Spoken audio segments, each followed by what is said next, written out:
Namo Buddhaya. Please be seated. Now we pay homage to the triple gem.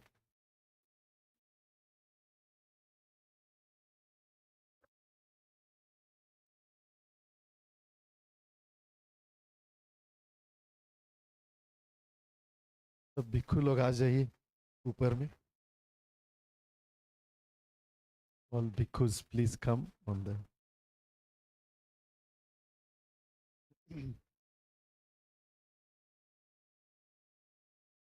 Arahang Samma Sambuddho Bhagava Buddhang Bhagavantang Abhiva Swakhato Bhagavata Dhammo Dhammang Namasa Supatipanno Bhagavato Savaka Sangho Sangha Namo Tassa Bhagavato Arahato Samma Sambuddhassa Namo Tassa Bhagavato Arahato Samma Sambuddhassa Namo Tassa Bhagavato Arahato Samma Sambuddhassa Yete peso Bhagava Arahang Samma Sambuddho Vijja Charana Sampanno Sugato Lokavido Anuttaro Purisa Dhamma Sattva Deva Manusanang Buddho Bhagavati Namo Samma Sambuddhassa Swakhato Bhagavata Dhammo Sandeteko Akaliko Yehi Passiko Pachatang Veditabo Vinyohite Namo Tassani Nikasa Dhammasa Sopatipanno Bhagavato Savaka Sangho Vujjopati Bhagavato Savaka Sangho Nyayapatipanno Bhagavato Savaka Sangho Sami Chipatipanno Bhagavato Savaka Sangho Yadidang Chattarye Purisa Yogani Atta Pugalaye sa Bhagavato Savaka Sangho Avu Pavuneyo Dakhineyo Anjali Karaniyo Anu Punya Ketang Lokasati Namo Tassa Atta Arya Puggala Maha Sanghasa Yevang Buddhang Sarantanang Dhammang Sanghang Cha Bhikkhavo Bhayang Vacham Bhitatang Va Lo Mahang So Nahe Sati Ghanasa Rapaditena Dipena Tamadhang Sinati Loka Sambuddhang Pujayami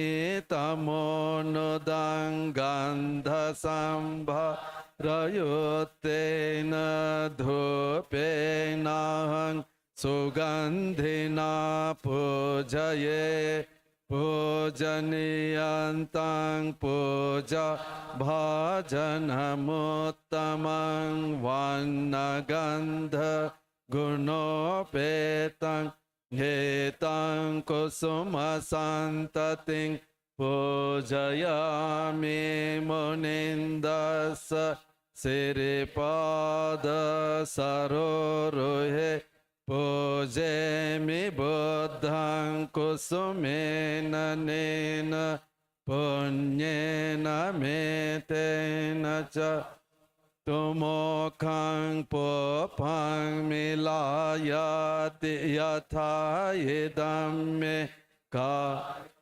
tathayati vinasa bhavang vandami chetiyang sabbang Sabbatane supatitthitang sar rikadhatu Maha Bodhi buddharupang sak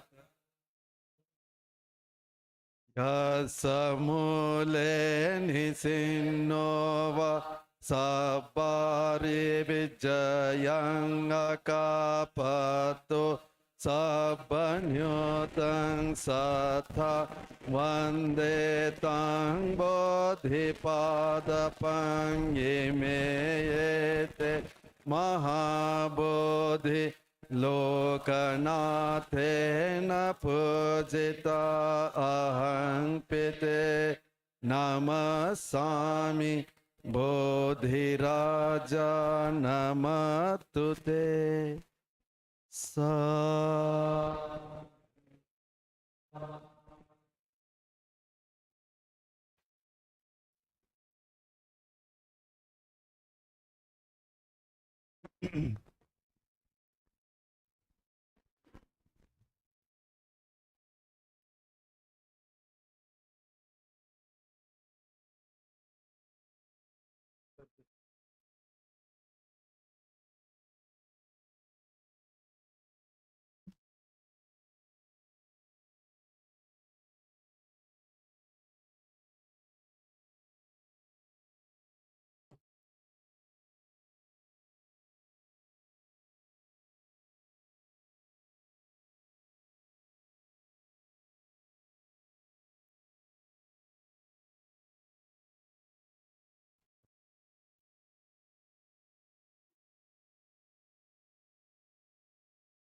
Now, first of all, I pay homage to the Triple Gem. I pay homage to Bada Bhante Ji, Guru Bhante Ji. Now today, we all together, let us pay homage to Most Venerable Ajahn Jaya Saro Bhante Ji, who has come all the way from Thailand, giving this precious Dhamma in India out of deep concern, care, compassion for India, which has given the Buddha Dhamma to the world. So now we will pay homage to Bhante Ji.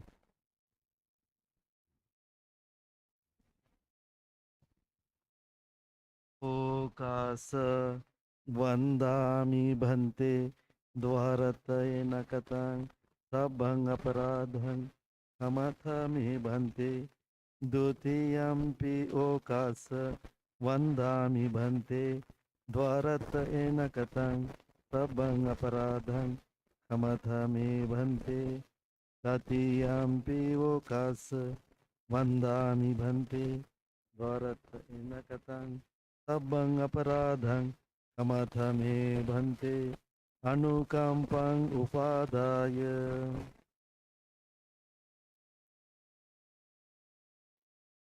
ama bhante sadhu.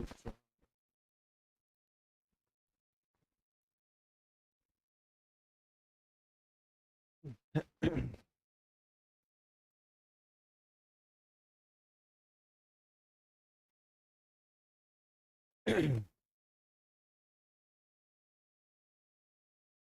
Bhante.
My respects to the Venerable Sangha and blessings to all lay community gathered here this evening.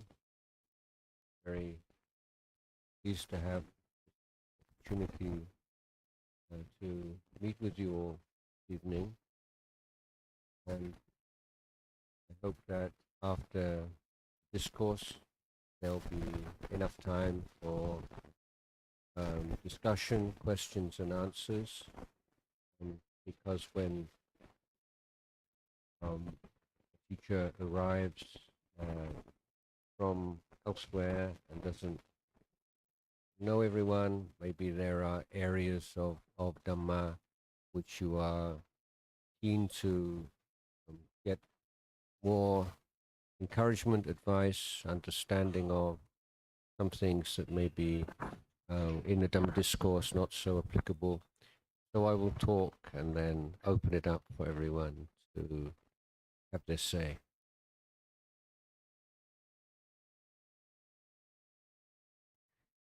So I think that many of you will know this, that I first came to India in 1975 as a boy, really, of 17 years old.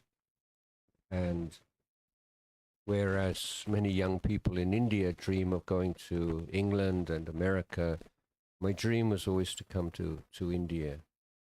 And I finished my education at the age of 17, went to work, made some money, then started on the overland trip from England to India because I wanted to learn about all of the cultures that put along that path through Europe and through Turkey, Iran, Afghanistan, Pakistan, finally India. I wanted to challenge myself. I wanted adventures. I wanted experience. And I'm looking back on some of the events of very memorable times. I was in India altogether for a year and traveled all around the country, from Amritsar to Delhi, down the west coast to Madurai and Kodaikanal and Chennai and Orissa and Calcutta and Himachal Pradesh. So much traveling. And I had this view I see now. Well, there were two things, I think. One, I was always very adventurous, but part of that was, I think, delusion. The delusion of the young person who believes that they're the hero of their story and the hero of a series, meaning that you have to come back next week, and no matter how dangerous the situation, you'll survive because you're the hero. So I was quite reckless on occasions, and looking back on it now, I'm amazed how reckless I was in times. But also the underlying idea that I had was somehow wisdom arises from accumulated experience. And my interest had always been, since a child, wisdom. What is wisdom? How do you acquire wisdom? And at that point in my life, it seemed to me you experience as wide a range of possible experiences as possible, and somehow there's a kind of a digestion of these experiences, and wisdom arises somehow as the result of that.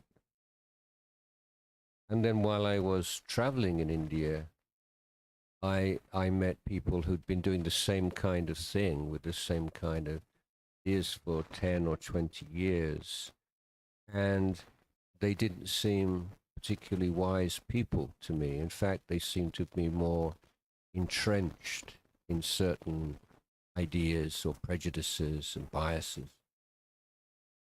And so I realized that I got it wrong. It's not just experience, and that experience will somehow mature into wisdom, but that you have to apply yourself. It's how you relate to your experience, your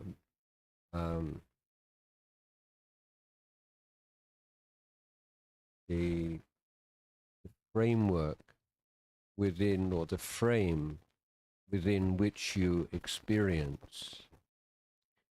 Some of you may be familiar with this Pali phrase, yoniso manasikara, which is translated into English in a number of different ways, which is in itself an indication of how difficult it is to express this concept. When we translate it as wise consideration, then the emphasis to me seems too much on the actual thinking, whereas yoniso manasikara is how you hold something, the frame through which you perceive something. And we're always perceiving our surroundings and our life, indeed, through a frame. And in Dhamma, we need to be conscious of, aware of the frame. I'll give you a simple example. Many people now have a frame of negativity. So they consider themselves unworthy, bad, hopeless, never going to amount to much in life. This frame is everything I do always goes wrong. I'm never going to accomplish anything. These kinds of thoughts, again and again, like poisonous mantras in the mind, create a framework through which you interpret your experiences. And so in the case of mistakes and failures, this is has particularly serious consequences. Someone fails, everyone fails. That's an experience of failure. But someone with that negative frame immediately interprets that as further proof that I'm hopeless, I'm no good. Whereas someone else with a more wholesome frame, so that would be ayoniso manasikara. Yoniso manasikara is composed of right view, that I am a human being, I am a learner, I can learn. I can learn from mistakes and grow from mistakes, and in fact often learn and grow more through my mistakes than through my successes. I can bounce back. I'm strong enough to deal with this. I have the Buddha Dhamma Sangha as my refuge. So there are many different ways in which we create this framework in which a mistake is not a catastrophe. In the old English idiom, we don't make mountains out of molehills. So life is always full of ups and downs. And when people ask for blessings, what they're usually asking is, Bhanteji, make the path of my life a smooth one. But the Buddha never gave that kind of blessing. His blessing would be, may you have a smooth journey over the bumpy road. You see, that's doable. That's not unrealistic. But it's not a blessing that comes from outside of yourself as much as something that you create within yourself. So if we're expecting a life of virtue and goodness to result in a smooth road, to get whatever we want, to pass all our exams, to make money and so on, it doesn't work like that. And then it's easy to get discouraged if we assume that the results of goodness should be gains and fame and praise and all these things. The Buddha is saying, look more closely. So the whole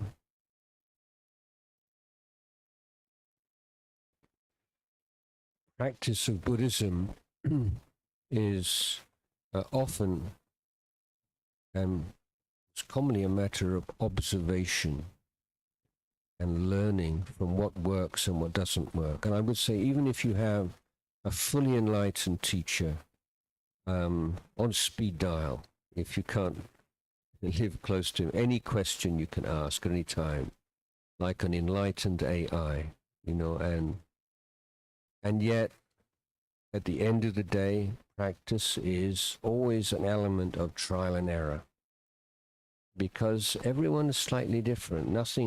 No one technique works for everyone. You can say there are certain techniques that work for most people. So in Buddha Dhamma, then often Anapanasati is taught as a basic meditation technique, because it works for most people. It doesn't work for 100 people. There's no, if a teacher is saying only this technique works, no other technique works, then this is where you have to be a little bit wary, because it just doesn't work like that. So we're looking and we're observing, and here, as I say, our frame for experience. And so this was one of the first things I learned as a young man, a teenager in India, was that I was meeting people of incredible experiences. They could tell their life story and you'd just be absolutely hanging on their every word. So colorful, so incredible. And yet they didn't seem to have really gained much from it other than memories. And this was my conclusion. Experience leads to memory. But experience through the framework of right view can lead to wisdom. Experience through unwise frameworks can lead to just more reinforcement of pre-existing prejudices and biases.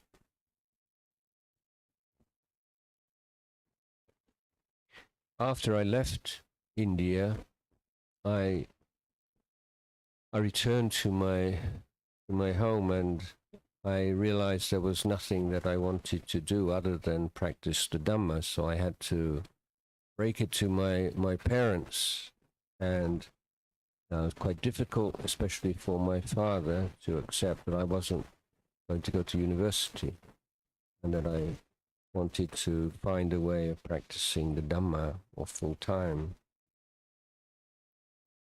And like most teenagers, certainly in England, my relationship with my parents had been a rocky one for some time. And I used to have long hair, and I used to have such arguments with my father, particularly about my long hair. And, the arguments, it cut it off, and it's my hair, I should have the right to decide how long my hair is, and things that seemed so important at the time and so incredibly trivial after time has passed. But when I told my father that I didn't want to go to university, it was a big thing for him, because he came from a very poor family and had to leave school at 11 and go to work to help support the family. And the brothers, they had a very small house, and there was one big bed, and half of the children had their heads at one end, and half the children had their heads at the other end, and their feet met in the middle. And nobody in my family ever, either on my father's side or my mother's side, had ever been to university. And I was a good scholar and top of my class, so they put me up a year, and I was top of my class. And my father had such great expectations and hopes for me as a scholar, as perhaps as a professor or something like this in the future. So for me to say I not only that I wasn't going to university, but that I wanted to go to Thailand, thousands and thousands of miles away, and become a monk. This was such a incredible disappointment for him. And my father had always been kind of anti-religion, and I must admit, in before I discovered Buddhism, the religious traditions that I was familiar with, also I had no time for them. They made no sense to me. So we shared that for some time. Anyway, why I'm telling you this is that when I told my father, and it must have been one of the biggest disappointment in his life, he said, I don't know much about Buddhism, but if you're really sure that it will make you happy, I'm happy. That's all I want. That's all I want for you. And that was the first moment of real connection, and really, that's what the love of a father is. That his desire for his son's happiness exceeds his hopes and expectations, and for the son to succeed in all the things that he wasn't able to succeed in. So this was a real wonderful moment in my life, and he willingly signed a piece of paper saying he gave permission for me to take Upasampada, which is also necessary. But before I went to Thailand, I wanted to prove, like most young men want to prove things to their dads. I wanted to prove to my father that entering monastery wasn't just an escape from responsibility or from hard work or something like that. So I told him one day I'm going to go make some money. And he said, how are you going to do that? And I said, I'm going to go to Switzerland and work on a farm. And he said, what farm? Which farm? I don't know yet. But I've heard that they employ seasonal labor on the farms in Switzerland and they pay very good money, much better than in England. So he just sort of shook his head, and I set off hitchhiking from England through Belgium and Germany, and I arrived in Switzerland and arrived at a city called Lausanne, sat down in the railway station, and I just thought, I'm going to close my eyes and meditate. I'm going to open my eyes, and I'm going to choose someone to help me. And I closed my eyes, and opened my eyes, and I looked, and I thought, that man, he's going to help me. And I walked over, and I said, excuse me, my French is not very good. Do you speak English? He said, yes. I want to work on a farm. And he said, yeah, sure, come with me. I've got to catch a train to my village, and there are lots of farms, and I know a lot of farmers. And so he took me home, and we spent the night at his house, and next day took me to the farm, and I worked on a farm, and 6 weeks later I returned home with a lot of money. That's impressed my father. So I felt that I could now leave the world without him having that doubt or that concern that monastic life was somehow an easy option, that I was entering monastery because I was afraid that I couldn't deal with all the pressures of so-called real world. So, so going back to my time in India, another couple of stories I want to tell you. And one is that I was in India for 6 months. I ran out of money, and I got back as far as Iran, and I ended up staying a few months in Iran. But on the first, I won't say it's a long story, lots of experiences, but I had no money at all.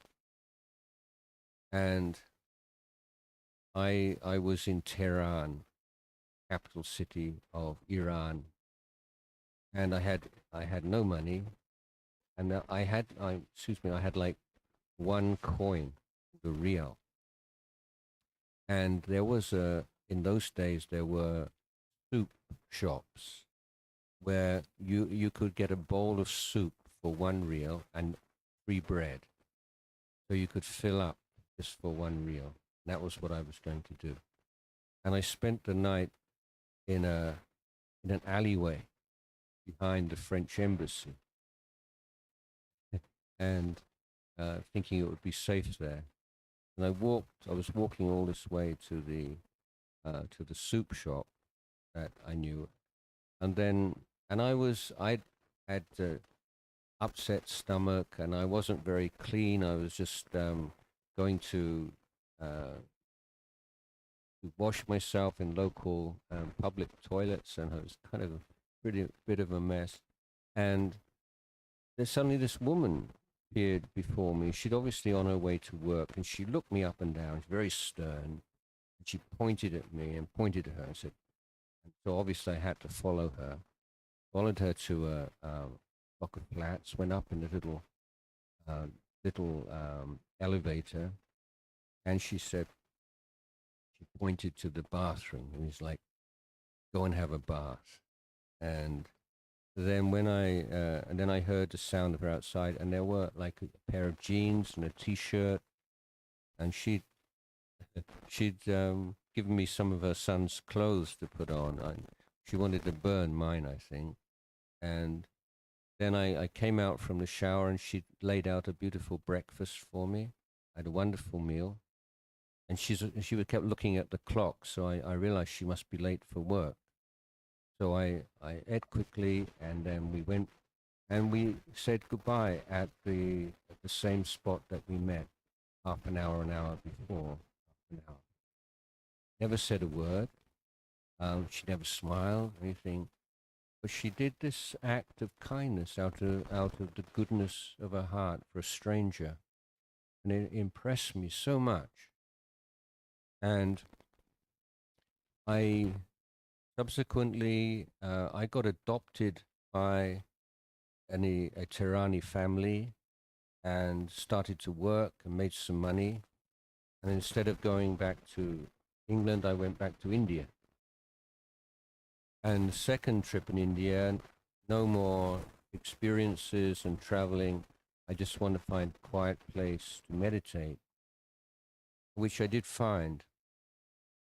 And one day I was meditating, and then the memory of this lady in Tehran came to my mind. And it was so strong, and I had tears in my eyes. What a kind woman to that generosity to a stranger. So I was thinking this, and then I had another thought. She gave me like one shower, one breakfast, one pair of trousers, one T-shirt, and I'm so grateful to this woman. I have tears in my eyes. What about my mother? How many meals did she give me? How many hundreds of meals? How many clothes did she buy for me? How much did she do for me? And why don't I ever think about that? And this was also a turning point in my life, and also a realization that the fruits of meditation are not necessarily what you think they'll be. For me, it was an ability to reassess and to look at experience and the past with a fresh mind, and things that I'd taken for granted and things I never really thought about very much, just suddenly, oh, that's so beautiful, that's so. And these days, teaching young people about the great debt that we owe our parents, not so easy these days. And children, adolescents can be quite cynical about their parents, certainly in urban areas, in the cities, in Bangkok, in Thailand. And the idea of many teachers and elders that you should teach filial piety in a sense of you should be grateful to your parents. You shouldn't be ungrateful. And it doesn't work very well. And what I say to people is, no, you've got it wrong. This is not the way that we teach in Buddhism. In other religions, you're given these ideals about who you should be. And the weakness of them, in my view, is there's very little practical advice. And people feel stranded. You know, religious texts give you all these inspiring examples. You should be like this, you should be like that. And you say, yes, yes, yes. But then when you ask, but I'm not like that. And how can I change myself from how I am now to how you say I should be? And there's nothing there for you. And this is the strength of Buddhism. It's so practical and down to earth. And one of the key principles is that the more you open your mind, the more you are aware, the more you see clearly, the more those virtues will manifest by themselves. So what could be more foolish than the position? I'm a self-made man. There's that kind of confidence. I did this all myself. I was born in poverty, and I dragged myself up, and I put myself through school, and I made money, and it sounds quite impressive until you say, well, really look more closely. Did you really do that all by yourself? What about when you were born? How did you even survive? Uh, what about your education? All the books you read? I read so many books, and yes, but so you were dependent on the knowledge of others that you found in books. You were taught, you had teachers. And at the very least, you had the ability to understand and express yourself in a human language, your mother tongue. Maybe you learnt more than one. We call it mother tongue because the first teacher of that language is mother. So the more you open your mind to all the things that you've been given, the less that conceit of I'm so special, I'm this, I'm that, falls away. You don't have to say, you shouldn't be so proud, you shouldn't be so arrogant, you should be a little bit more humble, you should be grateful. This is not a should and shouldn't teaching. This is to open your eyes, look more closely. So Buddhism is not doctrinal. It's not sort of wagging its finger at you and saying, you shouldn't do that. It's bad. You're a bad boy. You're a bad girl. You should be like this. It's saying, bring more attention to your life. Open your eyes. Look around you. Look inside of yourself. And what we notice when we try to look inside is how difficult it is. And why is it difficult? Simply because we've never trained our mind. And there's a huge disconnect in so many people between the attention to detail, the amount of critical thinking that people employ in their careers, in their daily life, proving that they do have the capacity for that kind of critical thought, analytical thought, but they're not applying it to their inner world. And Buddha is saying it's the same thing, and you can apply that kind of clarity and insight into the body and the mind, the five khandhas, the four elements. You can understand. You're not taking like a Buddhist dogma or a Buddhist theory and trying to apply it. You're looking and seeing, and you see for yourself, oh yes, it's like this. Oh yes, this is just exactly what the Lord Buddha taught.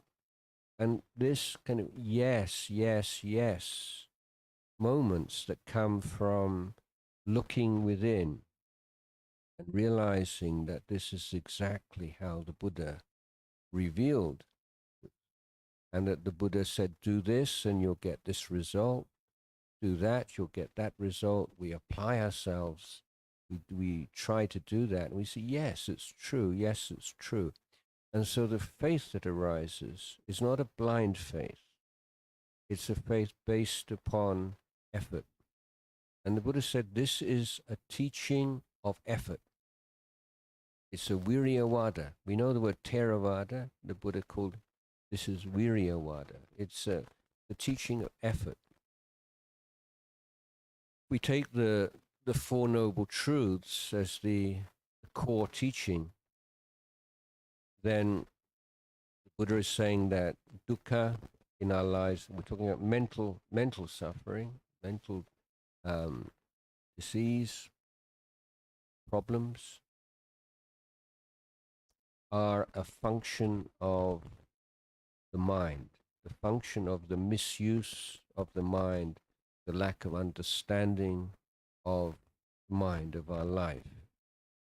The Buddha revealed that our lives are not determined by, predetermined by God or gods or even past karma, but by our volitional actions in the present, through expressed through body, speech, and mind. In other words, our karma. So we can see this. You see, this is verifiable. It's sandittika. But if you have a choice, let's say you could steal something or not steal something. You could be cruel or you could be kind. Is this preordained by God or God? Does your past karma force you to make that choice to be cruel or to be kind? Not necessarily. Is it a function of what social class you belong to, whether you're a man, whether you're a woman? No. When the Buddha claims that our worth as a human being is not dependent on our gender, on our class, on our background, on the money we have in the bank, but on the quality of our choices. This is not a philosophy. The Buddha says you can see this for yourself. What we can observe is that, for example, in the case of old karma, then we have certain predispositions. We are prone to, we are likely to act in certain ways. And old karma here, I'm not referring solely to past lives, but in this life, from our childhood, or even yesterday, or even this morning, the choices we've made in the past have an influence. They condition our responses in the present moment, but they're the raw material. But they are not, it's not predetermined. So we can see this for ourselves. What is it that leads us to, conditions us to act foolishly? What conditions us or helps us to act wisely? There's nothing fixed there. So we observe, well, if you are mindful, if you are present, calm and clear and bright in the present moment, you have more choices than you do if your mind is caught up in some emotion or some negativity. This is sandittika dhamma, something you can observe.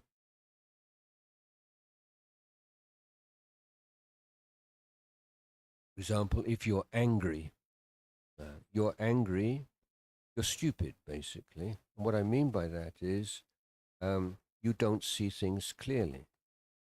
When you're angry, you see things as black and white. You see complex situations as very simple, overly simple situations. You don't see the nuance, you don't see the context. Everything is just very loud and brash. And so the choices you have are very limited. But if you make your mind calm and clear and bright, then your mind is intelligent. You can think, well, maybe I could do this, or maybe that, or maybe I shouldn't do anything at all. And you're absorbing, all of the conditions that are prevailing at that moment. You have more choices. So why practice mindfulness? Well, to be more free, to be less conditioned, less of a puppet of conditions. And many of the people who are most proud of their independence and their freedom they are in fact very unfree. They are little more than puppets because they are conditioned by like, dislike, wanting, wanting this, wanting sensual pleasures, wanting to be loved and liked and respected, to be known, to be famous, wanting to get away from things, wanting to get rid of things, wanting to resist things. All of these habits draw the mind, and the mind just slips into a rut, and the intention and the unwholesome intention is reinforced. So it's as if when something happens, the mind is just like dragged into a rut, and it's so predictable.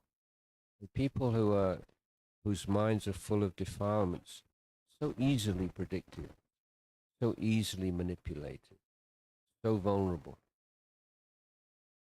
But when you have mindfulness, there's creativity there, there's freshness, there's no simply following the easy path. You can see things so much more clearly. It's like you were driving with the windshield covered with dirt, and you clean the windshield. So, oh, now I see what's going on. So being able to be at peace with what happens, crisis, that's that sometimes is presented as the goal of Dhamma practice. You have someone's aggressive towards you, somebody mistreats you, and so on, and you can calm your mind and you can deal with it. And that's sometimes explained as the value of Dhamma practice. But that is the springboard.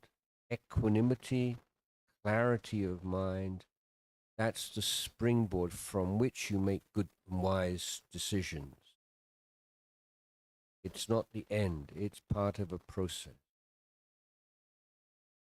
And so observe the number of times when, lacking mindfulness, you act in ways which you regret afterward. And how little that's the case when you act with mindfulness. Observe this. It's not difficult to observe, is it? So many people have the knowledge, what's right, what's wrong, what's good, what's bad, what's kusala, what's akusala. You know, even people know the Abhidhamma. You know? But it doesn't mean that they make wise choices, because you need a delivery system. It's like you have a medicine, chemical, or a natural substance which will heal serious illnesses. But you have to have a delivery system, whether it's an injection or through pills or capsules, before that drug can do its job. And often people lack that. They have the values, they have the knowledge, they have the understanding, but they can't access it. And an analogy that might help you to see, it's like you have a car or a motorbike parked outside your house, shiny new car, shiny new motorbike. Feel very happy whenever you see it. I'm proud of it.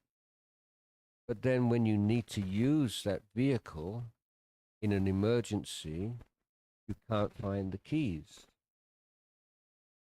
And so what use is the vehicle if you can't drive it when you need to drive it?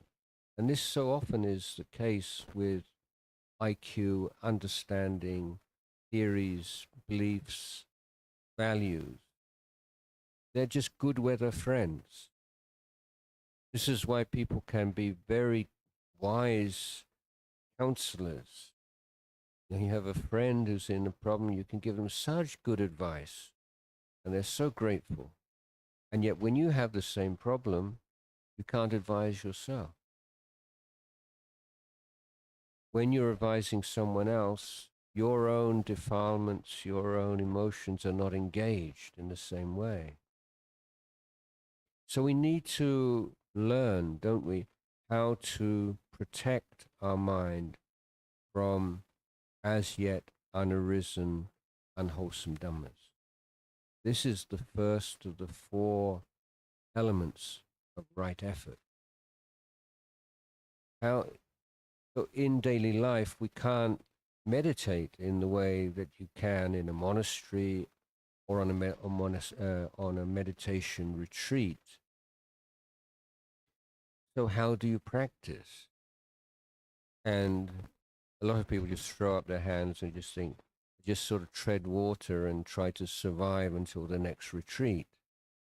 And then you get this huge chasm between your mind on retreat and your mind in daily life. And often you can get resentful of your partner or your children or your job because they prevent you having the same kind of refined mindfulness that you can get on retreat. That's not a wise way. That's not a wise frame for looking life. And please observe also that the kind of work, spiritual work, you can do on retreat is significant because you're taken out of your everyday surroundings. You're with like-minded people. You're being encouraged. You can practice in a way that is uninterrupted by your normal responsibilities. There's an intensity and a momentum that you can build up on retreat, which is very difficult to acquire in daily life. But on meditation retreats, there are certain defilements that can easily go under the radar, and most usually do. And whereas during a meditation retreat, you are coming face to face with sensual desires, sexual desires, anger, aversion, laziness, sleepiness, agitation, doubts, all the hindrances. So this meditation retreats are like perfect for working with these defilements and learning how to govern them, how to free yourself from them. But the kind of defilements that are often unseen on retreats, and it may even become stronger, are those around conceit and pride and attachment to ideas and views and beliefs and theories and techniques, because you're not having any feedback. And when monks have this experience also when they come out of long retreats and they come back in the monastery, and then things are, you meet people around you who don't have the same idea of who you are that you have, and you can't always bully them into accepting your ideas and your beliefs. So often there's this sense of frustration and ideas of being better than somebody, or being inferior to somebody, or being equal to somebody. And this is an important point also. In the teachings of conceit, there are 3 kinds of conceit. So the obvious one, which comes to mind immediately, somebody thinks they're superior and looks down their nose at everyone else, treats them with contempt. So that's a very obvious one. The inferiority complex, the inferiority conceit, can often be confused with humility, being humble, always putting yourself down. Oh, little old me, I'm nothing. And it's often seen to be very virtuous. But if it's based upon the sense of self, me inferior to him or her, it's also a defilement.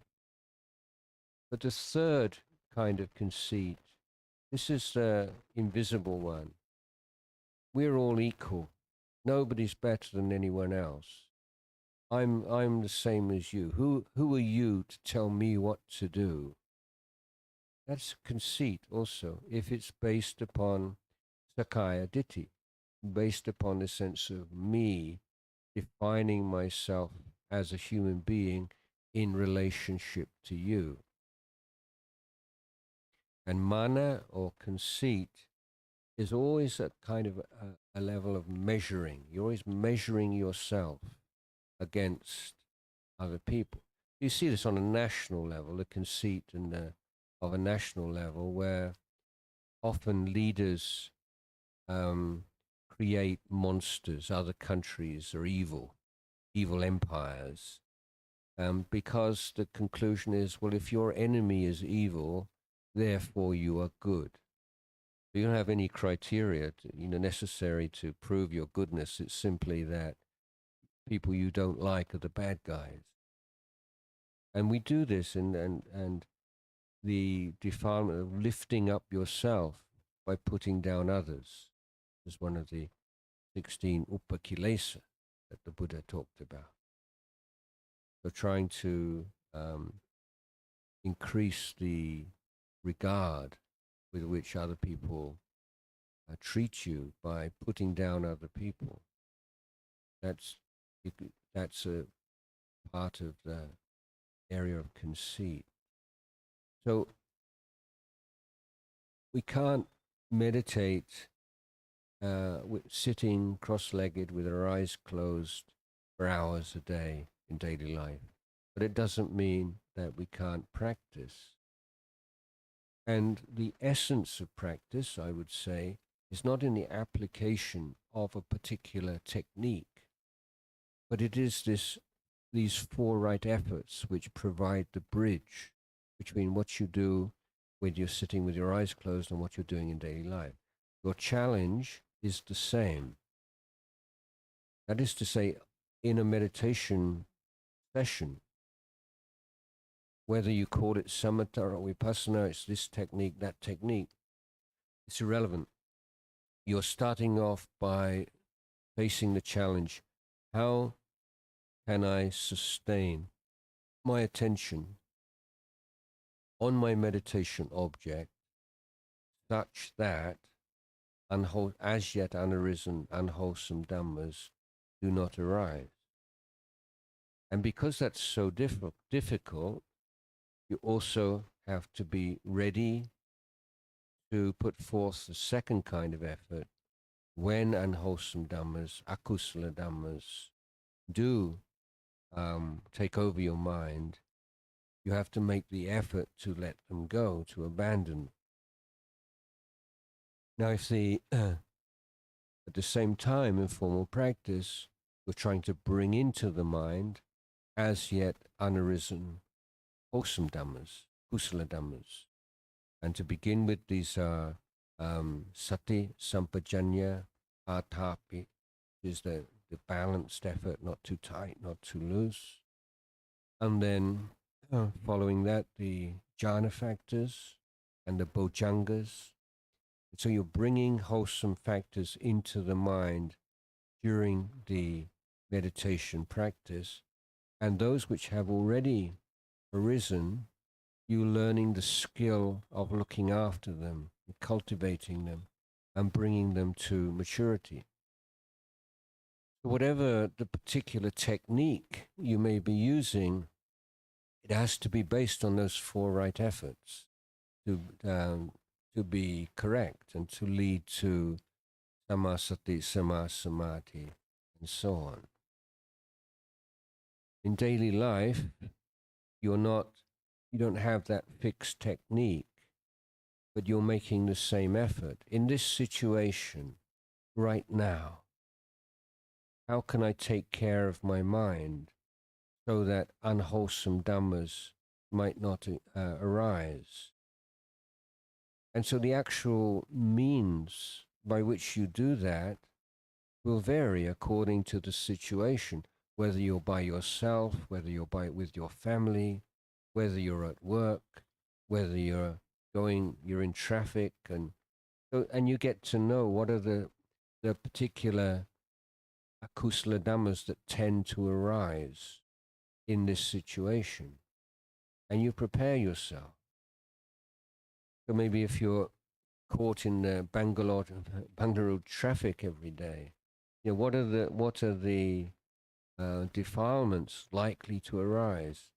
Frustration, irritation, maybe anger with somebody who's driving in a selfish, reckless way.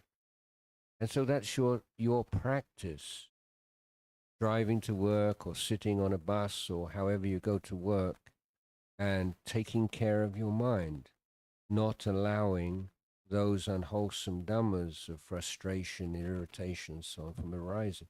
Well, how do you do that?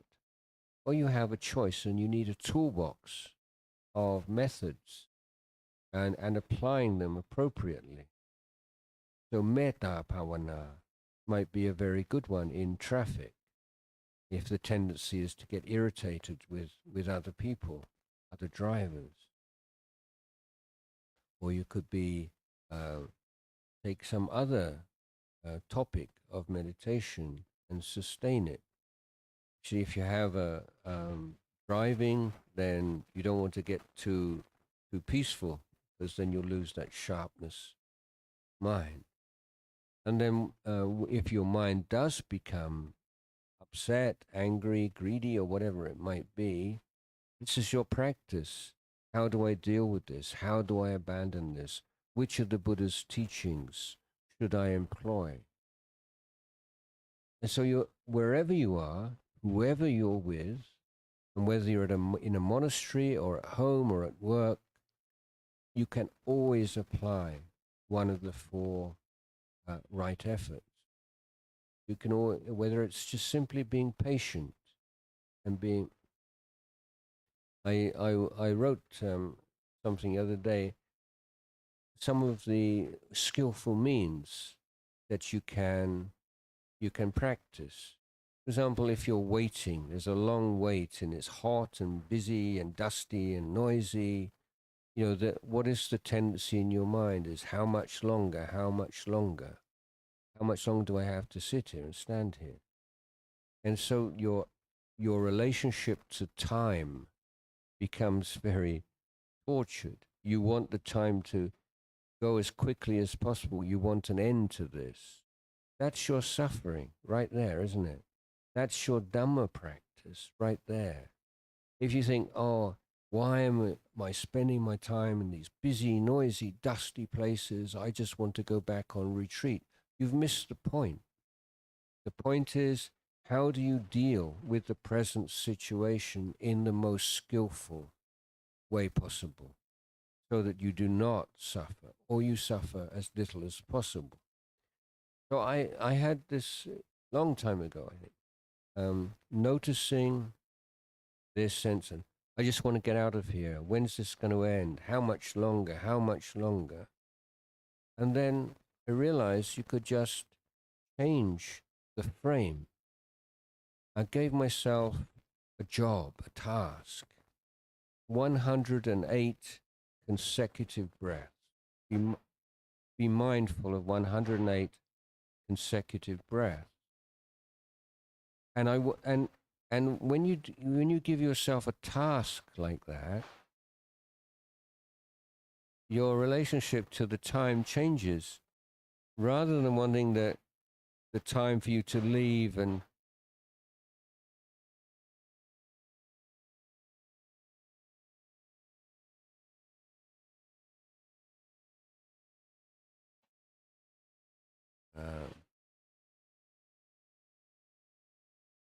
rather than wanting the time to go as quickly as possible, you actually don't want the time to go because you want to finish your task before the time's up.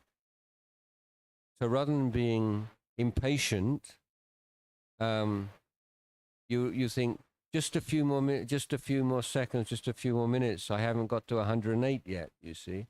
So you can give yourself a task simple task, and your whole mind changes. It's a different frame.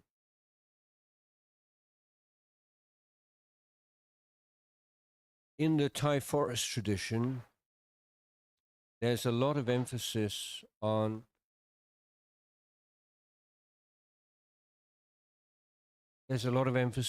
walking meditation, and we do a lot of walking and alternate sitting and walking. Some monks walk a lot more than sit.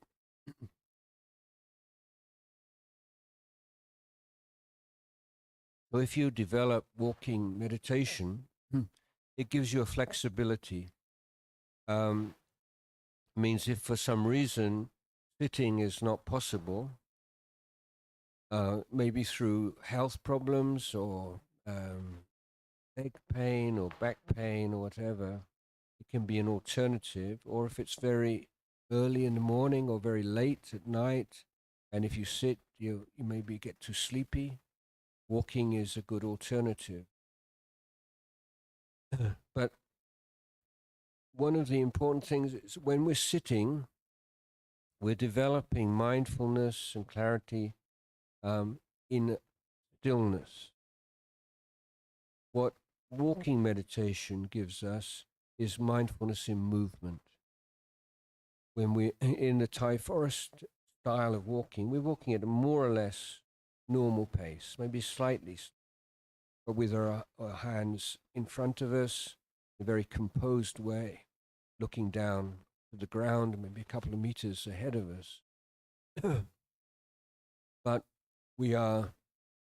it's much more natural and normal. I mean, when you're sitting, it's rather artificial. It's a special thing you only do when you're meditating. But walking, we're walking all the time. And the value of walking meditation, one of the values is the kind of mindfulness that you develop is very easily integrated into daily life. Very useful for lay meditators in particular. Once you have developed some skill in walking meditation, you realize there are so many opportunities for it in your daily life. Walking from one building to another building, one building to a bus stop or to your car, or from your car to a building, upstairs, downstairs, one room to another room. And once you have that, develop that skill, then you just can flow into that every time you're moving. And it's an excellent way to re-establish mindfulness in the midst of you're having a busy day and a lot going on. So this is something I'm encouraging you to give it a go if you're not familiar with walking meditation. And whereas you might find difficult to sit longer than 20 minutes or 30 minutes or perhaps an hour, with walking, if you're healthy, you can walk for 2 hours or 3 hours time if you're healthy and you have that kind of time to spare. So you can really put some concerted effort into meditation. So in the Thai forest tradition, we alternate mindfulness in stillness, mindfulness in movement, mindfulness in daily life, and try to develop this flow of mindfulness awareness. Mindfulness, it has to be sorry.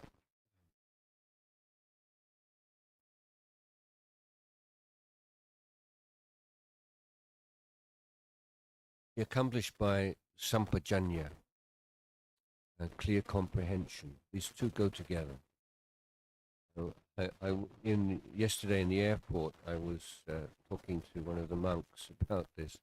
I was saying it's quite these examples of sati without sampajanya you can see from people using their telephones in busy places.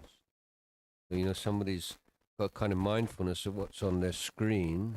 They're there, but they're walking or they're stopping or they're walking in front of other people. They're lacking that contextual awareness. They're lacking that awareness of the impact of their mindfulness on other people or on situations. Some people suddenly stop and take a photograph. You're walking behind them, and there's no sense of me in a large group of people and having to be thoughtful and considerate regarding other people. It's no, I'm focused on this one thing. And so mindfulness without sampajanya can become very narrow. Mindfulness itself is now very popular topic, and throughout the world people are practicing what's called secular mindfulness, in which mindfulness techniques are taken out of the Eightfold Path so as not to alienate people from other religions or of no religions. But by doing so, the value of mindfulness practices are much reduced and can even be distorted if the understanding of mindfulness is just being having this clear non-judgmental awareness in the present moment. Then the problem arises, can you be mindful of doing something immoral? And if not, why not? And the Buddhist understanding of mindfulness is always embedded in the Eightfold Path. And that begins with samadhi.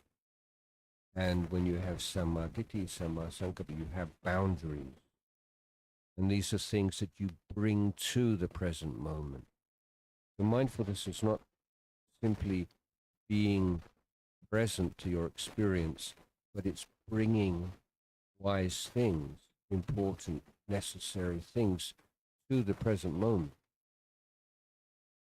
And most fundamentally, of course, this is hiriotapa. So you could, let's say, if you're a high-tech warrior, you're flying drones, or you're in a modern American or anybody's fighter plane, you're basically playing a video game.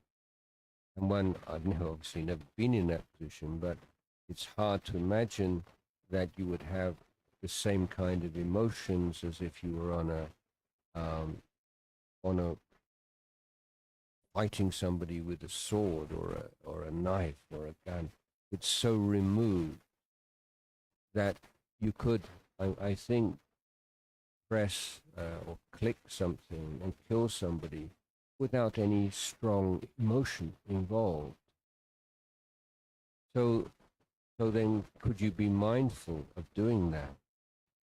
Well, in the modern understanding of mindfulness, I think the answer would have to be yes. But in Buddha Dhamma, mindfulness is not alone. It's always in relationship to the other elements of the Eightfold Path.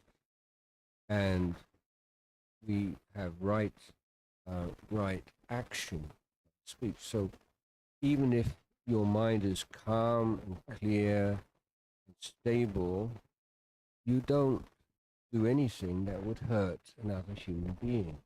Even though it doesn't feel that that's what you're doing, you need that mindfulness and recollection of precepts. And in daily life, precepts are your basic meditation object.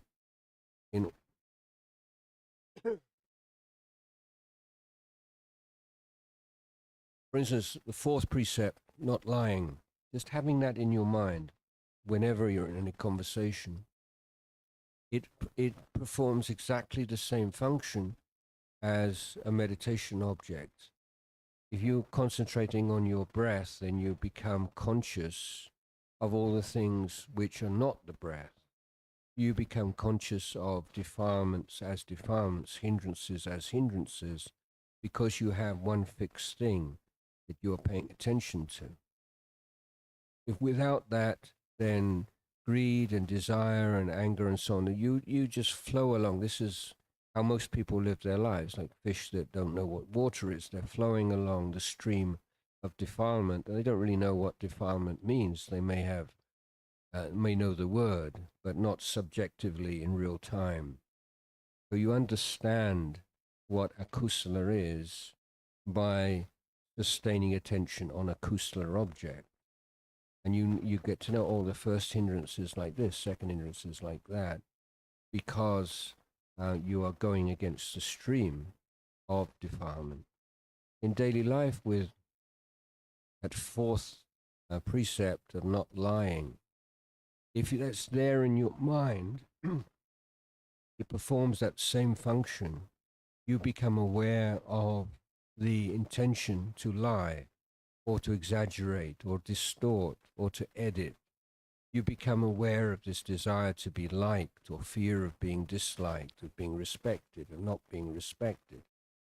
All of these subtle mental factors that arise during conversation are illuminated by the fourth precept. This is why I say precepts are meditation objects, and they are the fundamental meditation objects in daily life. We're bringing these teachings, we're making this practical and real in daily life, and using the Buddha's teachings as tools to prevent the arising of as yet unarisen unwholesome dhammas, kusala dhammas, dealing wisely and skillfully with arisen akusala dhammas, introducing into the mind kusala dhammas, cultivating, bringing to maturity kusala dhammas that are there already. This is independent of posture, independent of any fixed technique. You need a flexibility of mind, sharpness and agility of mind, which can be trained. So when you're suffering, you know immediately if there is mental suffering, there has to be defilement in the mind. There's no mental suffering without defilement. Whatever the triggers, the conditions, what people are doing, what people are saying, what's going on outside of you, those are only supporting conditions for dukkha. There has to be craving, there has to be ignorance in the mind, and that's where you look. So dukkha is an indication of suffering. When you have dukkha, then don't think, I don't like this dukkha, I want to go and on retreat again. This is too much for me. We don't choose a kind of dukkha. Wherever there's a fire, you put the fire out there. That's your job. Not where you would like to put out a fire. You put out the fire where it's burning. Wherever you're suffering, wherever there's a problem, wherever there's disease, that's where your Dhamma practice is. So I would like to end my discourse at this point. Over time a little bit, forgive me for this, I rarely come, so and now if you are interested in asking any questions or clarification or completely different topic altogether, please feel free.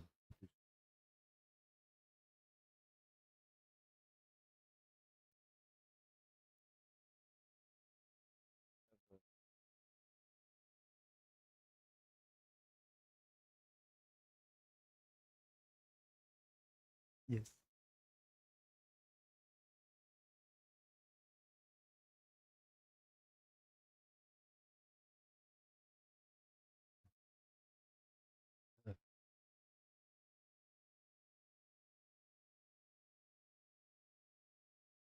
Vandami Bhanteji, I recently came across Ajahn Sujin's teachings, and if there is no self, how can there be technique, or what is there to practice? One of the well, if there is self, No self. no, if there is self, how could there be practice? No, if there is no self, No, I'm asking a counter question. If there is self, then the same problem arises. yeah, because whenever one is meditating, I am meditating, there is always a sense of self that I am doing it. I am observing sensations or I am observing my defilements. No, it's not, there isn't always, there is that sense arising and passing away also. It's not there all the time. One of the great meditation masters was asked about anatta and said, well, what does that mean? No self. And he had a very interesting answer. He said, there is a self, but it's impermanent. That's what anatta means. There is a conventional self, okay? But there is that sense of being someone or being the owner of the experience. That is a sankhara, that is a phenomena that arises and passes away and doesn't have to. And if you look closely, you will see that it doesn't always arise. That there are times when that the intensity of that sense of self is quite weak. And so before we can really get into not self, look into the variations of self. That there are times when that sense of self is very strong, there are times when it's very weak. So if it was something stable, what accounts for that difference?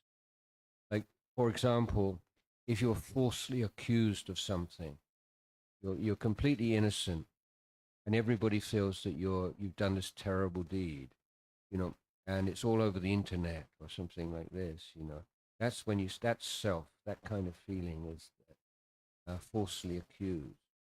But if you're, let's say you're working on a piece of art, you're painting or you're writing, and you're doing something which is, you have a real interest in it, then the sense of self is absent, almost absent. So what accounts for that? If there was a thing there, a stable, independent entity, then what accounts for that variation? And the more you look, the more you can see that it is just one aspect of a complex web of causes and conditions. But we identify with it again and again. And the identification with that sense, the commentator, the critic, is like the default that we have. You have to look at it more closely. Let's say thinking, okay? Unless if you were to be presenting a paper, for example, and you knew exactly what you were going to say, then you could answer the question, what will you be thinking about in 5 seconds' time? But in any other circumstance, you just don't know. And observe how that happens when you're mindful of an object or just generally, and something comes into your head. Where does that come from? Is there any sense of ownership there? No, the ownership comes afterwards.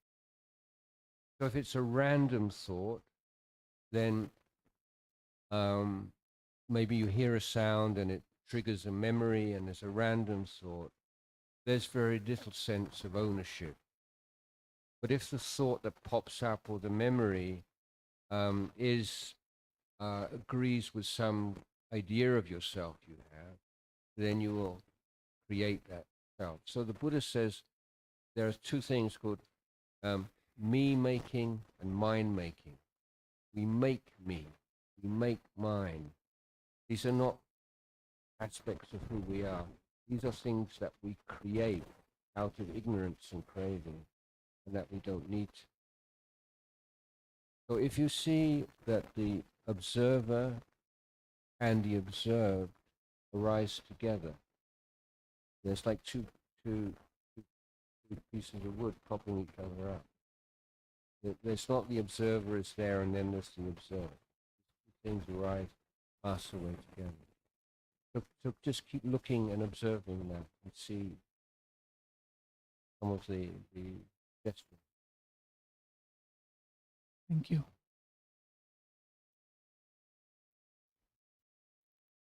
Homage to the Triple Gems. Vandami Pujani Bantaji. My question is that could you please help me to practice The Dhamma? microphone here. Vandami Bantaji. Could you please help me to practice Dhamma being as a monk at Wat Pananchat? How should I reach? I have a wish to be ordained as a monk for the rest of my life. I have a little duties towards my family. I want to take care of them first, and I would to be ordained as a monk. Advice for, yes, well, I think it's very wise that sort out all your affairs first and leave with the blessings and understanding of all family members as far as possible, because these are the maras that arise in the minds of young monks. If there's a sense of unfinished business or that you've acted incorrectly in a certain way, and then your mind will just grasp onto those things and make a big issue out of them. So leaving with a sense that you did everything correctly, and when you remember that, there's nothing that you feel remorse for. Living in a monastery it's not for everyone. We know that. And people who go for shorter stay in monastery, it's more like sort of honeymoon period, and you're very motivated for short periods of time, just like on a retreat. But when there's an unlimited period of time, it's a very different kind of feeling. When you have, I'm here for a week or a month. I'm just going to put everything into it. You always have that sense of only these many days left. But being able to maintain a continuity, consistency when this is going to be the end of my life, is a whole new challenge. So patience is very important, and the other sort of crippling or leads many people to give up is unrealistic expectation. And whether you're a layperson or a monk, it's tough, it's difficult, it's not easy.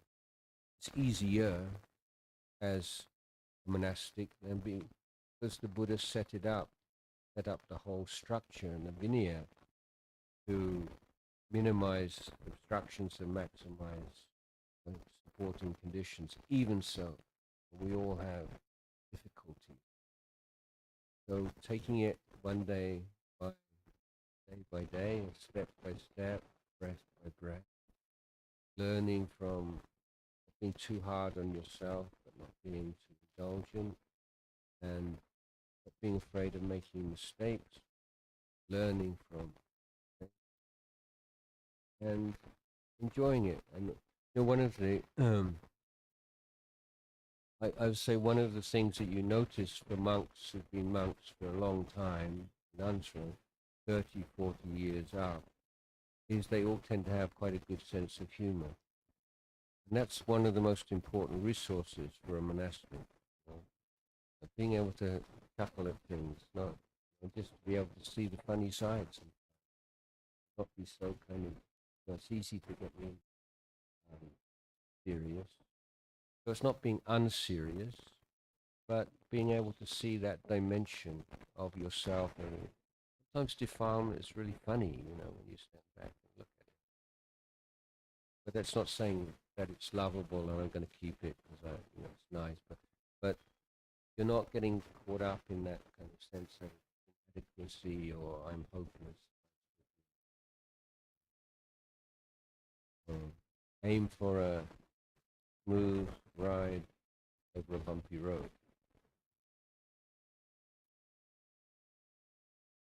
Thank you, Reverend Saro.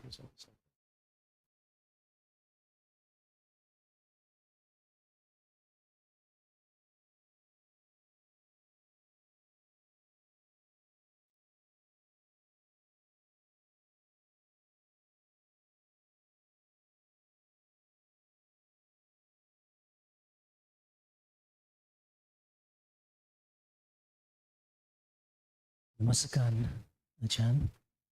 Question is, how can I practice metta to myself, towards myself? There's a lot of self-criticism and self-doubt, Yeah. and love your guidance. I have a method.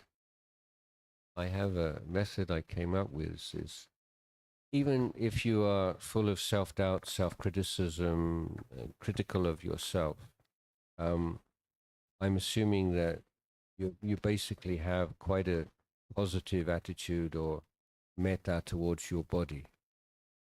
And so start off with the physical body and say, may my eyes be well. May I never go blind. May my eyes be well. May my ears be well. May I never go deaf. May my nose be well. May I be able to breathe in and breathe out without obstruction. And you get a little bit of humor here as well, you know, and just go through the different parts of your body, and may they be well, may they be healthy, may they be free from pain.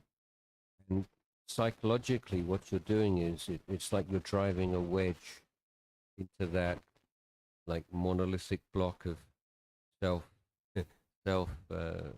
disparagement, and you do that enough, and you become familiar with the idea of wishing yourself well, at least on the physical level, and that by some strange, not strange, but certain kind of osmosis, it starts to affect yourself, your feeling towards yourself, the metta of yourself.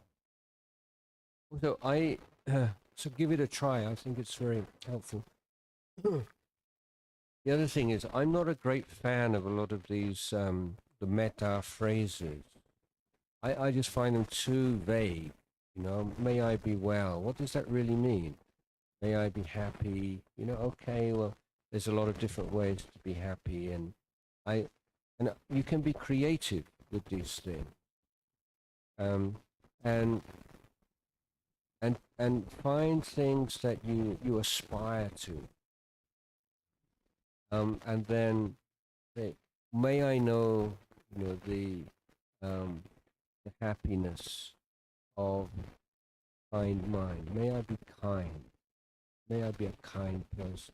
So it's an aspiration of and may I know the happiness of helping others. May I know the happiness.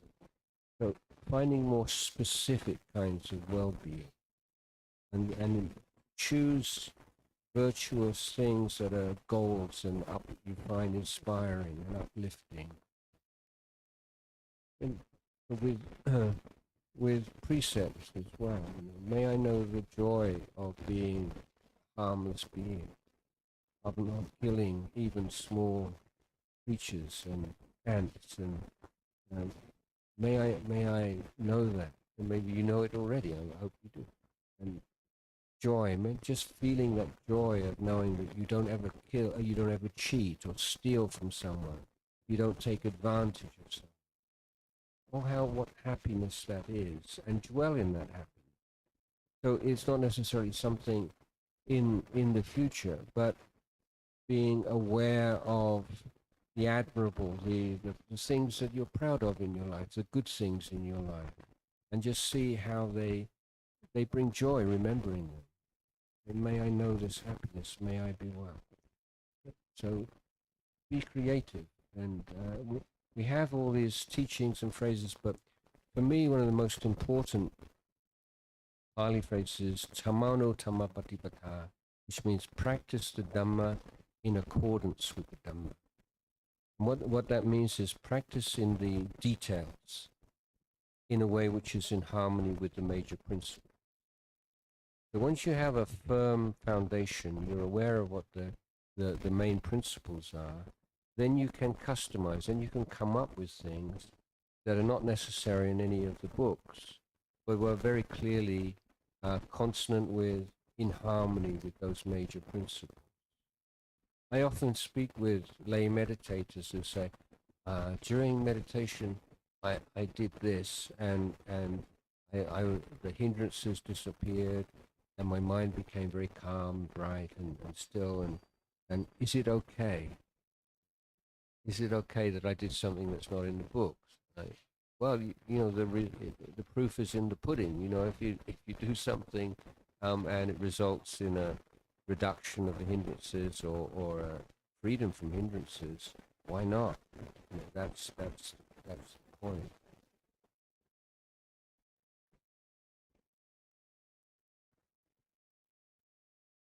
Yes. So I just to let you know that this session, we have to end this session at 7:30 because I'm catching a plane tonight and I want to have a session with the Sangha before I leave. So we've got another 10 minutes for questions. Vandami Banteji. Vandami Banteji, Vandami Sangha. How a lay person can pursue Dhamma as much as a bhikkhu, and like what are the paramis we need to fulfill to become a bhikkhu in the next life? Well, as I say, the Sangha was created by the Buddha himself as the best possible environment for progress on the Eightfold Path. But not everyone is suited to monastic life, and many people don't have the option if they have responsibilities towards parents or spouse or children and so on.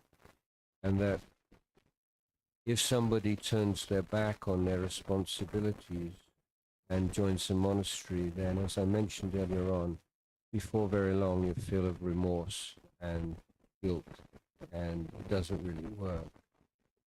So it's not so much a matter of parami, or it's a matter of doing your practice the best you can, and if conditions should come to fruition where you are free to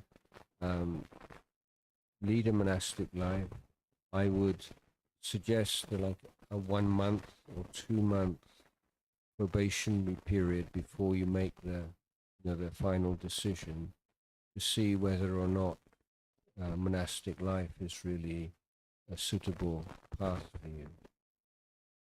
I would also say that the clear distinction between monastic life and lay life, which used to prevail, is not really the case anymore.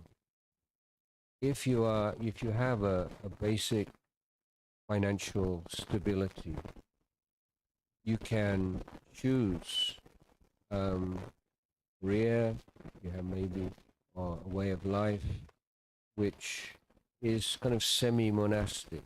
You can spend more time by yourself in meditation, listening to Dhamma and studying Dhamma, while being still, strictly speaking, a lay person. This kind of freedom, is unprecedented in history. I think that especially for women whose lives have always tended to be decided for them from when they're very young, and even access to education and so on is very restricted, and choice of whether or not to have children was very, very rarely given to women. But now women can have access to education. They can decide whether or not they want to get married, whether or not they want to have children, whether or not they want to have a career, in a way that would be unthinkable 50 or 100 years ago. So as I say, given a basic level of financial stability, if monastic life is still not an option, then looking at the principles of monastic life and saying, how can I integrate those principles into my life as much as possible? So there's not a point in time where you say, now I've accumulated enough parami to become a monk. It's more whether the external situation allow you to give it a try. And I think for my own view is for Buddhist laymen that to become a monk at least once in your life, even if it's not like for the rest of your life, but to take temporary ordination at least once in your life and to experience life as a bhikkhu. It's just a wonderful thing to experience. And to think, to plan ahead for that, whether it's on retirement or whether it's possible given your current way of life to become a bhikkhu for a shorter period of time. I don't know whether that's possible here. Already have this program. Yes, so we already, we have a very good monastery here, and so if anyone is considering that, then I would say it's a really good option, and you just feel your understanding of Sangha and your connection with Sangha, it's just becomes so much stronger, and it's something that you remember for the rest of your life. And for women also to, if it's not taking bhikkhuni ordination, but taking 8 precepts and coming and living in a monastery and living a monastic life where you're putting down all of your usual responsibilities and so on. Similarly, it's just such a wonderful thing to do, even if it's just once in your life. If you can have that opportunity for a month or 3 months is ideal, but not less than 1 month, I think. Thank you. Maybe one more question? Vandami Bhanteji, I have one question. In that, if anyone is burned Sotapanna, then how will he know that he is burned Sotapanna? And will he realize the realization of Nibbana? If someone is burned Sotapanna, then he will realize the Nibbana. No, so I mean, obviously, if a child is Sotapanna, then she doesn't know that.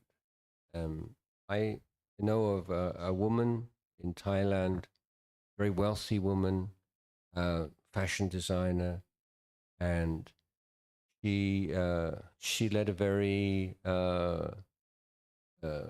sensual life, you could say, and loved to go to the opera. She fly over to Milan, around the world to enjoy opera, and then one day she met with a disciple of Ajahn, one of the great Arahant disciples, and her life just changed. And this monk said, "Come back tomorrow," and he took her under his wing and other senior monks, and she was confused. I'm such a worldly person. I never, and they said, "No, yes, you've lived a heedless life on a certain, but you've never committed any really bad karma."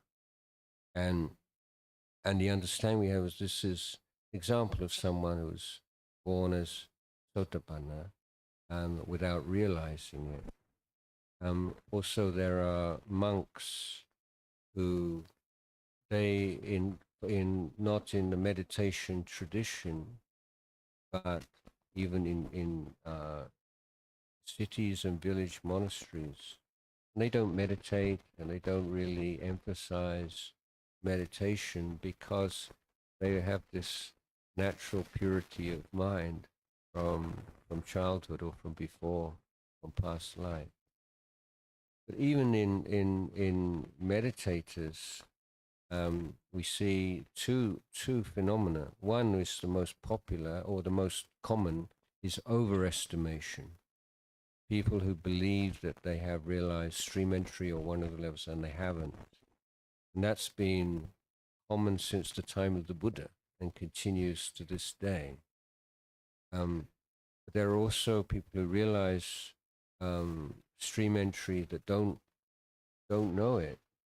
And there are devas, and the Buddha mentioned this one day, that he was asked specifically about this, there are devas in heaven realms who are Sotapannas who don't understand it because they don't have any contact with Buddha Dhamma, that they were sotapannas from previous life and they've lost the memory of that. But I think we don't need to, follow this more, stay with our own practice. And with Ajahn Chah's teaching, he said, we don't need a label, we don't need the thing is there right now, is there defilement in the mind or not? What are you doing about it? Always bring things down right to very simple truths, be very practical with the Dhamma. So because Buddha's teachings are so profound, they're so intellectually satisfying, they're so wonderful and beautiful, that there's a danger there. For cerebral people, thinking is a kind of sensuality. It's hardly different from someone who likes eating and likes movies and all these things, but thinking can be a mara as well. So stay with. It's an interesting point. I think everyone thinks about this sometime, about sotapannas, knowing and not knowing. But my answer, at least, is that it's possible that people lacking buddhya, who are sotapanna from previous life and in this life, they don't have opportunity to take Buddha Dhamma Sangha as refuge, they don't have teachers, they don't have supportive environment, then they may not be aware at all. And one more question. How do we know if we have how to know if we have Patisandhi Chitta, means which Patisandhi Chitta we have? Is there any way to know? I'm sorry, my ears are not so good. Is there any way to know?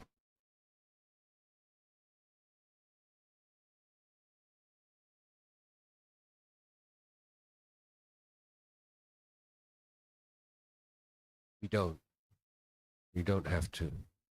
Is there any way? Why would you want to know that? Would it reduce your suffering if you knew that? No.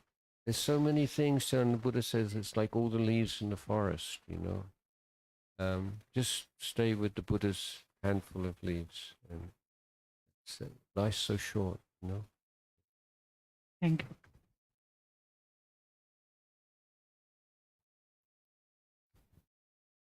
Yeah, okay, maybe just one more, please.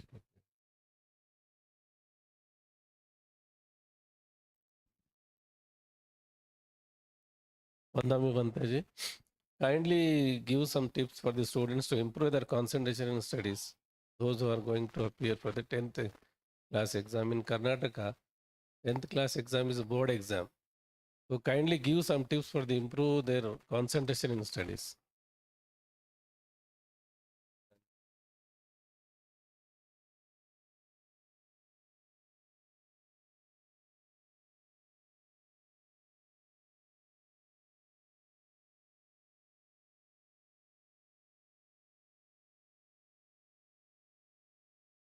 Yeah, sorry. I'm getting old now. My hearing is not so good for voices I'm not familiar with. Forgive me.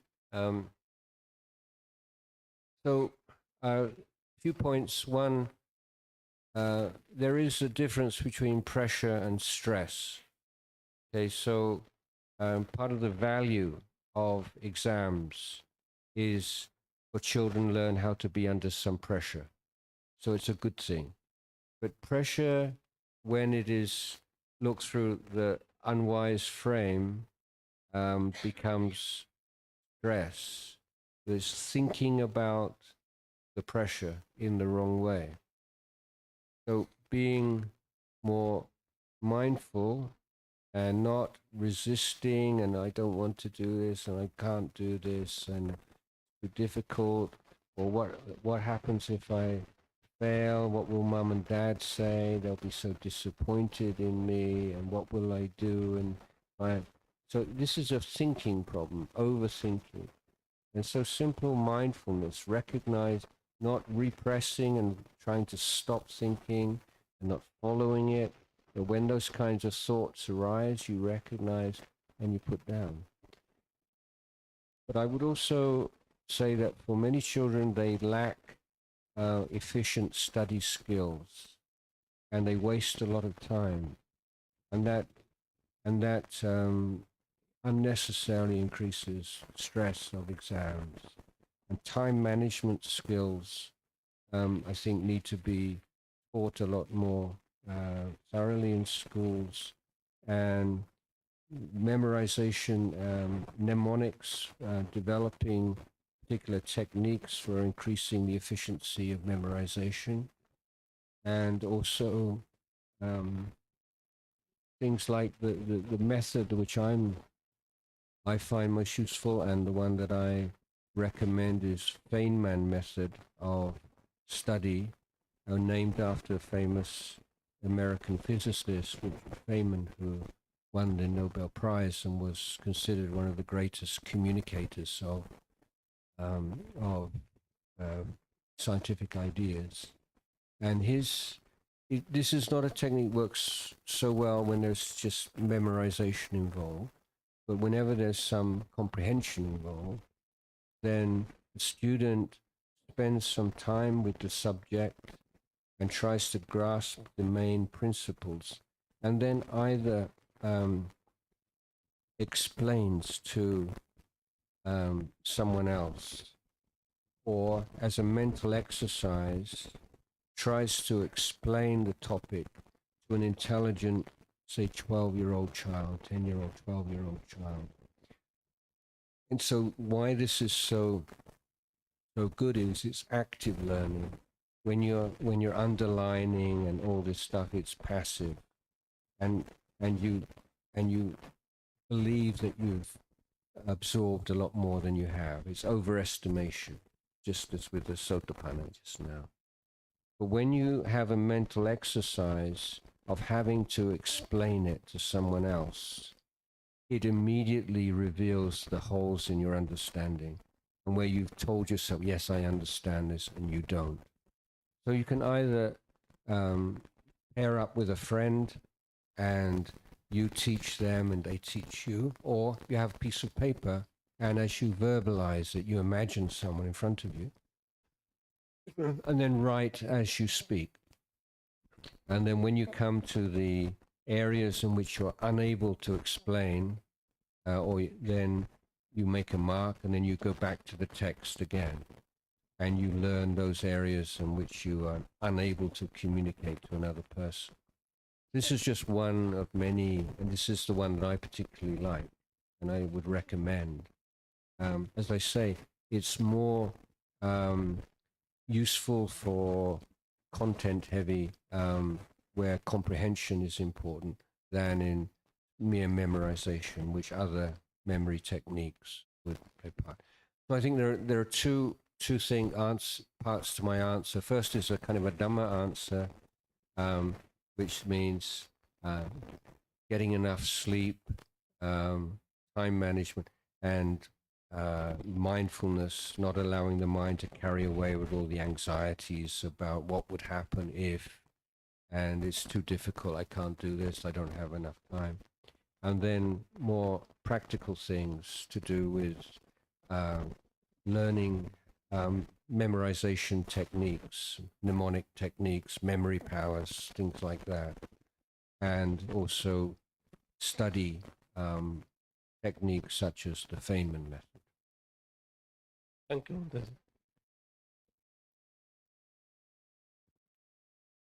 I think we have enough.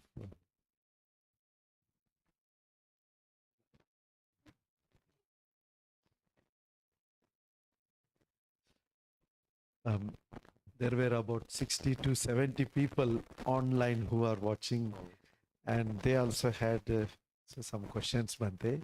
But one Bhante. Ajahn, you have deep experience in both the monastic world and the world of education. For a layperson, how does one hold the realization that nothing is worth clinging to, while simultaneously being a responsible, passionate, and compassionate parent or professional?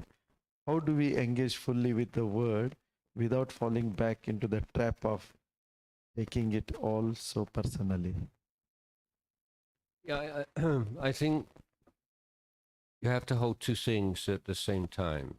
It's like everything matters and nothing matters. You don't choose between them. You have to be able to hold both of those in your mind at the same time.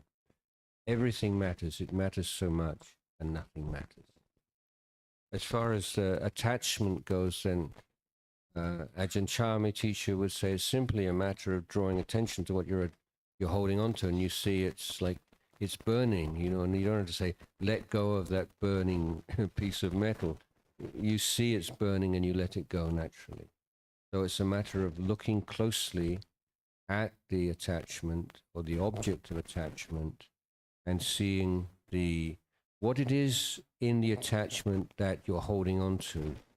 What is the charm of it, the source of the pleasure or the need? And the other thing is, what is the dukkha, which is inherent in that attachment. But children are not ours. They're not, you know, they're conventionally ours, of course. You know, your children. But ultimately not. There is a being who has lived countless times before, countless lives before, just as you have. And they've come to live with you. This is in this scene, in this very long, incomparably long soap opera. You know, this is the thing where they come as your child, and you do your best, and then you let go. And if you can, at least as a working hypothesis, the teaching on rebirth helps a lot, I think, and explains a lot. Some parents just put so much into parenting, and they're very good parents, do everything right, and yet the child has all kinds of problems. And other parents, they don't seem to be very good parents at all, and the kids work out really well. So what's that teaching? Teaching is when your kids are really well, you don't need to be so proud of it. And when the kids are not so well, don't blame yourself so much. Do the best you can. You're not super mom, super dad. You know, you don't have to be perfect. It's a learning. And in the schools I'm involved with, we talk about the schools. There are three groups of learners, three groups of students. And they are the children, the parents, and the teachers. So children are learning all the things that they're learning, and parents are learning parenting as you go along. And teachers are learning. There's no point where you say, now I've got it all worked out as a parent. Now I've got it all worked out as a teacher. It's constantly evolving, constantly changing. There's no resting point. This is the dukkha nature of our life. But we can find some peace with the sense, well, I did the best I could. Didn't always work out, made mistakes, tried to learn from them. But don't be so hard on yourself. Don't be so hard on your kids. The major grumble or anxiety for children that I like teenagers is parents and their expectations and fear of disappointing parents. So take that into account and communicate how to communicate. So much unskillful efforts at motivation of children. That's classic one is look at Sunil. He's the same age as you, and look how how good he is, and he's so diligent, and he's the idea of comparing your child with someone else who's better than them and expecting them to be motivated by that. I've never seen that work. Your child becomes resentful and feels you don't really value them. Maybe you love Sunil more than you love them. I don't know. But learn communication with people that you love is not something that just comes naturally because you love someone. It's a skill. And it's something to put time and effort and learn what really works, talking to your offspring, and what doesn't work. And that kind of authoritarian mode, it doesn't work these days. But too many parents also are just allow the children to be the parent, and to follow the parent. The parents are afraid, especially with parents with fewer and fewer children these days. With one or two child, the parents are afraid that the child's going to hate them or reject them, and children pick up on that so easily and manipulate parents. So it's not. I don't. Families are not like a democracy or something. Your parents are in charge, but you listen to a child's viewpoint. Don't denigrate it, but say, yeah, I don't see it like that. This is how I see it. So there are so many different things to talk about in this, but I would say you're learning parenting, even if you've been a parent for 5 years, 10 years, 20 years. It's part of Dhamma practice, and it's a real challenge because there's probably no surer source of dukkha, than relationships with the people we love.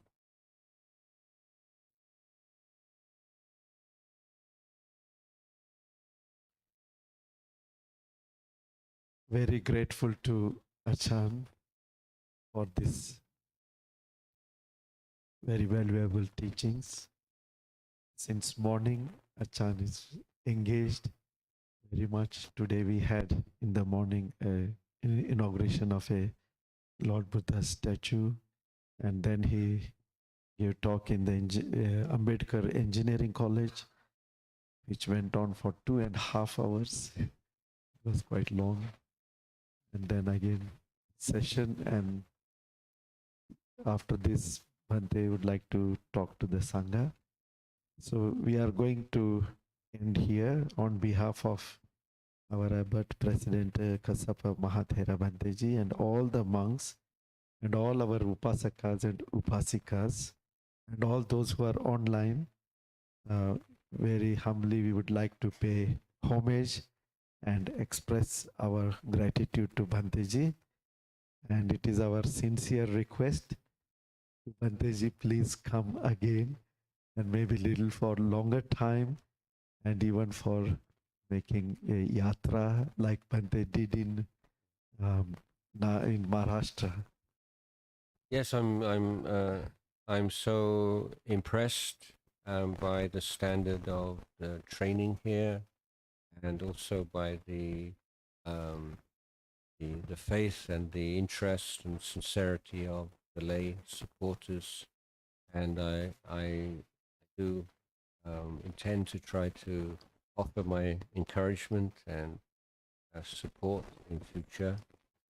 And I was just saying today, I have special gratitude to Thai Airways because now there's a direct flight between Bangalore and Bangkok, which makes coming to Bangalore for me a lot more practical and feasible.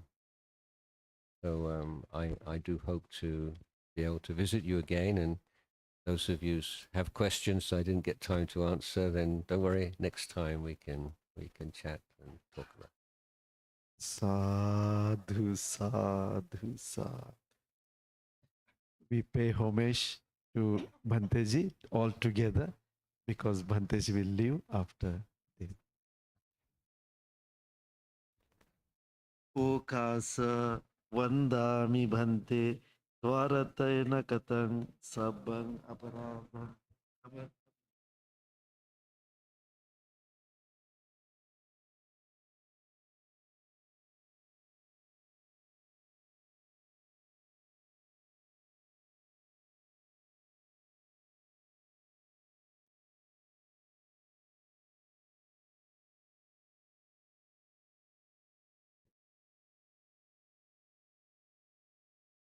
Am kamami tume hippie me kamitabhang.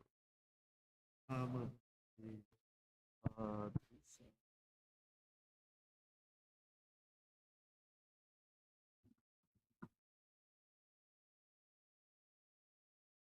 Yes.